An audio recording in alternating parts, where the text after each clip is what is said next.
तर चला मित्रांनो, मी आलोय तुमच्यासाठी नवीन ब्लॉग घेऊन. तर चला मित्रांनो, आपल्या आता हे सर्व कांद्यांना युरिया मारला गेलेला आहे ना. आता आपण पाणी भरत आहोत 9. आणि तुम्ही कांदे पण बघू शकता, एकदम चांगले झालेले आणि मोठे वाढलेले.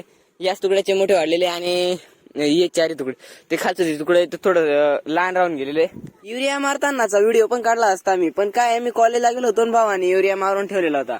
मग आता मी आलोय पाणी भरण्यासाठी. फक्त युरिया मारलेला आहे आपण 10व्या पाणीला. आणि हा तुम्ही विसरू नका की आपण कांद्यामध्ये डाळिंबही लावलेली. बाकी एकदम सर्व झाड एकदम चांगल्या पद्धतीने वाढलेले आणि बिना रोगाचे एकदम चांगल्या पद्धतीने चांगली वाढ व्हायला सुरुवात झालेली आहे. आणि आपले जे काही मध्ये मध्ये कांदे होते ते पिवळे पडायला सुरुवात झाले. हे बघा, मध्ये मध्ये पिवळे पडायला सुरुवात. आपण आता पाणी भरून दिलेलं आहे, आता लगेच हिरवेगार 9वं पाणी आपलं प्रॉपर वरला गेलेलं आहे. आज करायची आपल्याला 10व्या पाण्याला सुरुवात. सर्वात पहिलं तुकडं आपलं सर्वात मोठं जे तुकडं होतं वरचं ते भरायला सुरुवात करायची.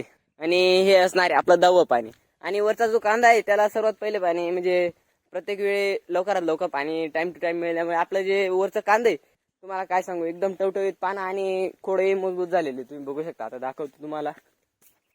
हे बघा, खोड वगैरे सगळं एकदम मजबूत बांधले गेले. आणि ह्या वेळी पाणी थोडस लांब वर गेले, म्हणजे टायमावरती पाणी भेटले नाही, त्याच्यामुळे त्यांनी थोडस कोमायला सुरुवात केलेली आहे.